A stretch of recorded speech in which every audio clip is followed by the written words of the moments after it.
रह दी हम जान गए नहीं कैसे गावे के बा का अब एगो लइका उदासल बा हां जी और करे के 10 गो लइका मजाक बनौले बड़े से का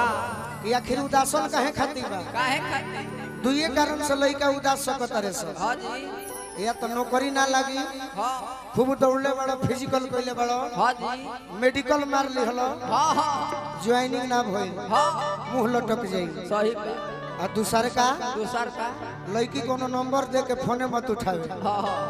तो मुंह में चोखा सो जाला सही बात 10 गो लड़का एगो लड़का के बारे में बताओ तेरे सका का अरे कि न भूखी बा न प्यास बा अरे बस रोवेले झर झर झर झर कि देख ले काहे रुसल बड़े काहे कि देख ले गोरे गोरे गालू बड़े हो उजल बाबा कि देख ले गोरे गोरे गालू बड़े हो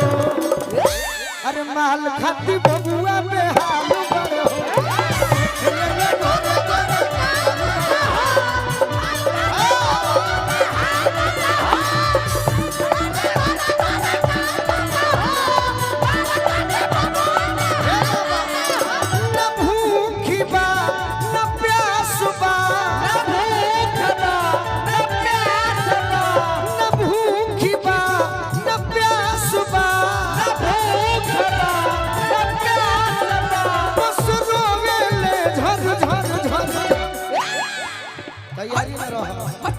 अरे देख ले गोरे गोरे गालू बड़े हो माल खाती बबुआ में हालू बड़े हो जी अरे देख ले गोरे गोरे गालू बड़े हो माल खाती बबुआ में हालू बड़े हो गाना रहा अब लय मर हिंदी तो जमी ऐसा मार कि सब भाई हाला मचा दे अरे जिंदगी में जो हो भोरे लुए जा जिंदगी में जो हो भोरे लुए जा तो अपना जनुआ के होई मिलवा भोरे लुए जा अपना जनु रहता होई मिलवा काहे तोरे लुए जा अरे दोसरा से नाता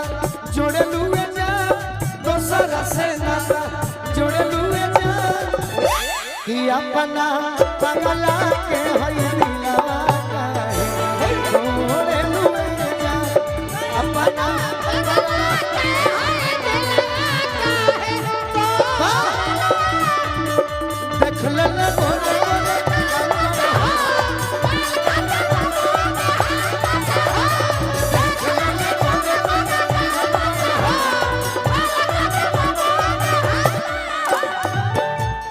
लड़का को हक करे सका भैया गीत पर मजा आवता कि ना नया गीत हो यूट्यूब वाला भाई लोग भी जानता कि गोलू राजा लोग सोच के लड़का हो जौना मंच पर जाई 5 गो गीत जरूर अलग सुनाई बाकी तो सब सुनते बानी लड़का कैसे पगलाइल बा इत बारे कबूतरी के फेरा में पड़ल कबूतरी के फेरा में पड़ल दिल एक बार लड़की के हंसी बजरल अरे दिल एक बार लड़की के हंसी बजरल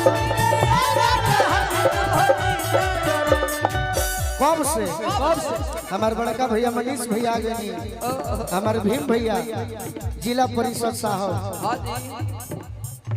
अब की वे लाख भीड़ के मनीष भैया से तो हम जुड़ल बनी बड़ी दिन से साईपुर गांव में हमारे प्रोग्राम हो रहे सिसोन भी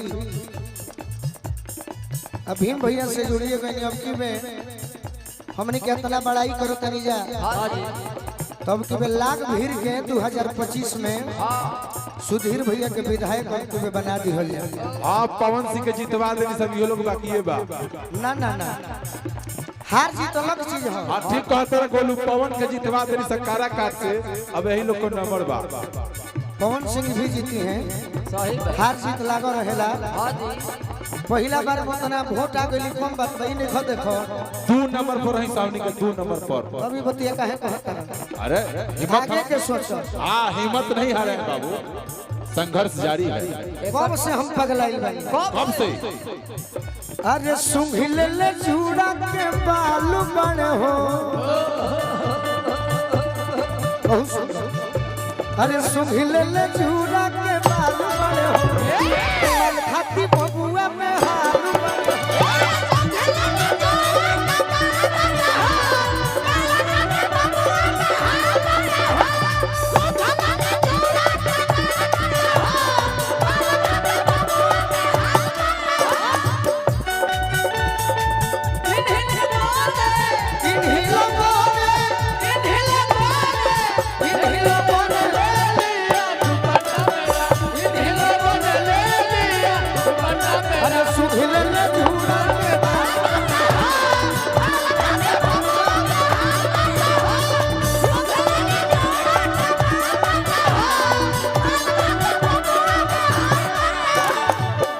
भाई नौजवान भाई तनी हाथ उठाओ एक बार तो के जवाब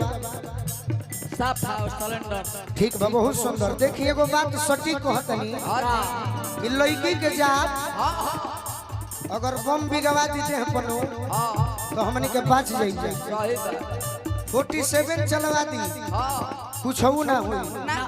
बाकी कनखी से मार दी तो बचे के सवाल नहीं। बाबो ना कनखी से मारल बाई अब ना मानी अरे कनखी से मारल बाई अब ना मानी कनखी से मारल बाई अब ना मानी। हम अपनों के कहतनी आई कब ना मिली तो पानी में फानी अरे आई कब ना मिली तो पानी में फानी तार घर कुशीनगर हनु तोहरे फेरा में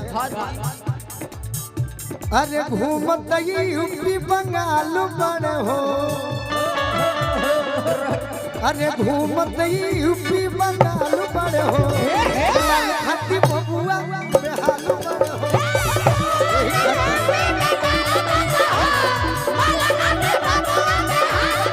घूमत यूपी बंगाल बड़े हो लाल खाती बबुआ बेहाल बड़े हो।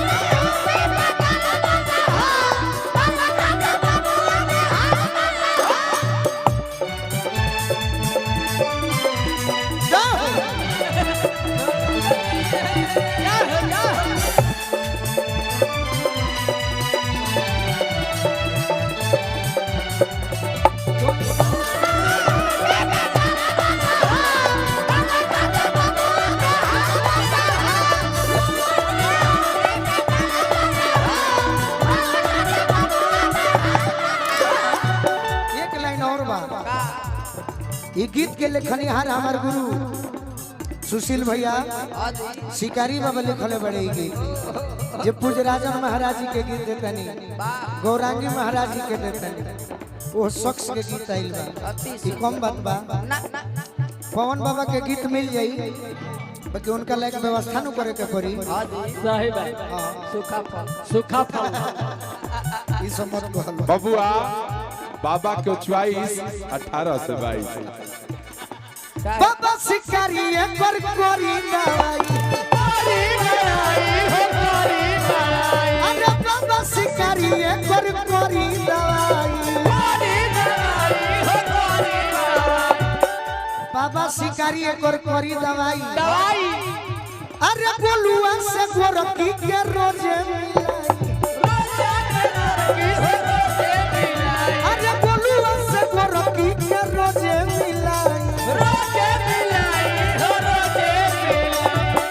जहिया ना मिलबू तो जाने लू का होला पूछो का होला अरे भान तई खोड़े देवान बड़े हो ए पवन बाबा अरे भान तई खोड़े देवान बड़े हो